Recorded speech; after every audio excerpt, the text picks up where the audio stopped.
രാഷ്ട്രീയത്തിൽ മാത്രമല്ല പരിസ്ഥിതിയെക്കുറിച്ചും സ്വരാജിനുണ്ട് കാഴ്ചപ്പാട്. ലോക പരിസ്ഥിതി ദിനമായ ജൂൺ 5, അതായത് ഇന്ന്, സ്വരാജ് സോഷ്യൽ മീഡിയയിൽ പങ്കുവെച്ച പരിസ്ഥിതി സന്ദേശം എത്രമാത്രം അർത്ഥവത്താണ്. ആ സന്ദേശം ജനങ്ങൾക്ക് കൊടുക്കുന്നൊരു അവബോധമുണ്ട്. പരിസ്ഥിതിയെ സംരക്ഷിക്കേണ്ട പ്രാധാന്യത്തെക്കുറിച്ച് ചെറിയൊരു വീഡിയോയിൽ അദ്ദേഹം വിശദീകരിക്കുന്നത് കേട്ടാൽ എത്രമാത്രം വിശാലമായ കാഴ്ചപ്പാടാണ് ആ വിഷയത്തിൽ അദ്ദേഹത്തിനുള്ളതെന്ന് നമുക്ക് തോന്നിപ്പോകും. എത്ര വിശാലമായ കാഴ്ചപ്പാടാണതെന്ന്. ഈ ഭൂമിയിലെ എല്ലാ ജീവജാലങ്ങൾക്കും എല്ലാ സസ്യജാലങ്ങൾക്കും തുല്യ അവകാശമാണ് എന്ന് പലപ്പോഴും നമ്മൾ ഓർമ്മിക്കാറില്ല. ഓരോ ചുവടും കരുതലോടെ മാത്രം വയ്ക്കുകയും നേരിയ പോറൽ പോലും ഏൽപ്പിക്കാതെ ഈ ഭൂമിയെ, പരിസ്ഥിതിയെ കാത്തു സംരക്ഷിക്കുകയും ചെയ്യുക എന്നത് പരമപ്രധാനമായിട്ടുള്ള ഒരു കാര്യമാണ്. ജൂൺ 5 ലോക പരിസ്ഥിതി ദിനം പുതിയൊരു പാരിസ്ഥിതിക അവബോധം ലോകത്തിനാകെ പകർന്നു നൽകുന്നുണ്ട്.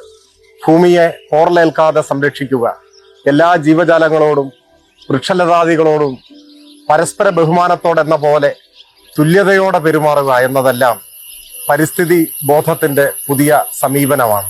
അതുകൊണ്ട് എല്ലാ LDF പ്രവർത്തകരോടും ജൂൺ 5 പരിസ്ഥിതി ദിന പ്രവർത്തനങ്ങളിൽ മുഴുകണമെന്നും തുടർന്ന് അങ്ങോട്ടും പരിസ്ഥിതിയെ പോറലേൽപ്പിക്കാത്ത പ്രവർത്തനങ്ങളിലൂടെ മനുഷ്യർ മുൻപോട്ട് പോകേണ്ടതുണ്ട് എന്ന് സദാ ഓർമ്മപ്പെടുത്തേണ്ടതുണ്ടെന്നും ഈ ഘട്ടത്തിൽ എല്ലാവരും ഓർത്തിരിക്കേണ്ടത് നല്ലതാണ്. എല്ലാവർക്കും പരിസ്ഥിതി ദിന ആശംസകൾ. ഇതിനോടൊപ്പം തന്നെ അദ്ദേഹം ഒരു കുറിപ്പ് കൂടി സോഷ്യൽ മീഡിയയിൽ പങ്കുവച്ചിട്ടുണ്ട്.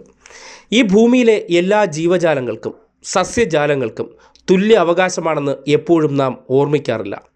ഓരോ ചുവടും കരുതലോടെ മാത്രം വയ്ക്കുകയും നേരിയ പോറൽ പോലും ഏൽപ്പിക്കാതെ ഈ ഭൂമിയെ, പരിസ്ഥിതിയെ സംരക്ഷിക്കുകയും ചെയ്യുക എന്നത് പരമപ്രധാനമായിട്ടുള്ള ഒരു കാര്യമാണ്.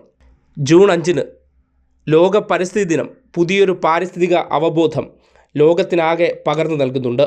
ഭൂമിയെ പോറലേൽക്കാതെ സംരക്ഷിക്കുക, എല്ലാ ജീവജാലങ്ങളോടും വൃക്ഷലതാദികളോടും പരസ്പര ബഹുമാനത്തോടെന്ന പോലെ തുല്യതയോടെ പെരുമാറുക എന്നതെല്ലാം പരിസ്ഥിതി ബോധത്തിൻ്റെ പുതിയ സമീപനമാണ്. എല്ലാ LDF പ്രവർത്തകരോടും ജൂൺ 5 പരിസ്ഥിതി ദിന പ്രവർത്തനങ്ങളിൽ മുഴുകണമെന്നും ആവശ്യപ്പെടുന്നുവെന്ന് അദ്ദേഹം വീഡിയോയിൽ പറഞ്ഞ വാചകങ്ങൾ ഇതിനോടൊപ്പം തന്നെ കുറിക്കുകയും ചെയ്തിട്ടുണ്ട്.